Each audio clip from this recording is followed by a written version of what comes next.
Hello mga kazinzin! Magandang umaga, tanghali, gabi, kung anong oras man nasaan man kayong sulok ng mundo naroroon.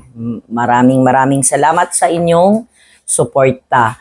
Okay, bago tayo mag-umpisa, shout out nga pala sa aking founder kay Ninong Jurorin, sa kila Sis Elaine, Sis Carmela, Sis Arlene, Sis Ann, Sis I, Sis Lay, Ninong G, Ninong Francis, Sis Radar, si Ma'am Helen, sino pa ba? Si Lods Michael, Sir Michael, good afternoon. Sa inyong lahat ng mga aking masugid na mga members, subscribers, lahat sa inyo. Maraming salamat sa inyong lahat. Kung hindi dahil sa inyo, wala tayo.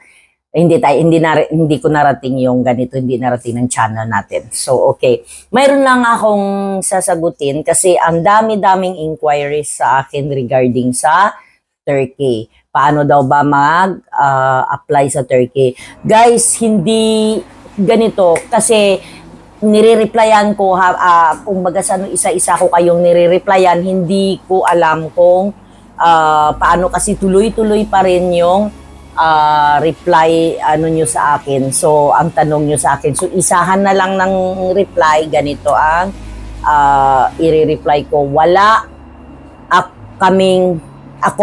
Hindi ako nag-handle ng Turkey. So, pero, as for my info, mayroong Turkey ang Excel Green Card.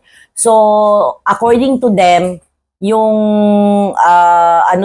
yung pag-apply sa Turkey is recommendation lang. Kumbaga sa direct. Magsisend lang kayo ng video ninyo doon sa kanila, tapos pagka mayroon na kayong employer, saka na kayo kumbaga sa saka na kayo lilipad, parang ganon, parang recommendation kung mayroon ka ng amo doon, saka ka makalipad, ganon, parang processing lang, ganon sila.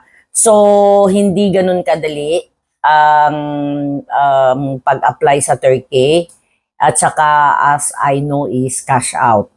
So, guys, uulitin ko, wala akong idea pagdating sa Turkey. Okay? So, hopefully, malinaw na sa inyo kasi guys, halos araw-araw, nakaka-receive ako ng message more than 20 per day, 30 per day. Minsan, inaabot pa ng 50 per day ng bound to Turkey. So, hindi ko hawak ang Turkey. Pero, tulad ng sinabi ko, yung Excel Green Card, mayroon silang Turkey. So, kung ano man ang kung furthermore information, pagka nakasagap ako ng information, isasabihin ko uli sa inyo. So, yun lang guys, sana malinaw na sa inyo, basta bound to Singapore lang ako. At saka this coming July 20, mayroon na naman tayong personal interview. So, sa lahat ng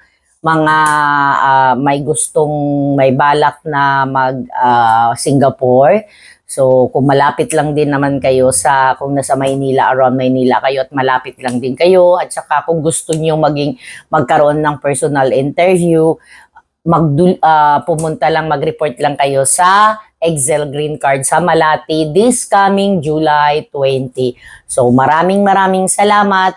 Guys, kita-kits sa lahat ng mga magpapa-interview. Maraming salamat. God bless, and salamat nga pala sa mga nag-subscribe sa ating YouTube channel, sa mga nag-comment, nag-interact. So, minsan hindi ko kayo guys marireplyan agad-agad, pero I promise na talagang binabalikan ko lahat ng mga comments at nire-replyan ko. So, thank you so much, and continue supporting us. God bless, and thank you for your subscribe, likes, and comments sa ating YouTube channel. At sa mga mag-subscribe pa, maraming salamat sa inyo. God bless, and happy weekend. Bye!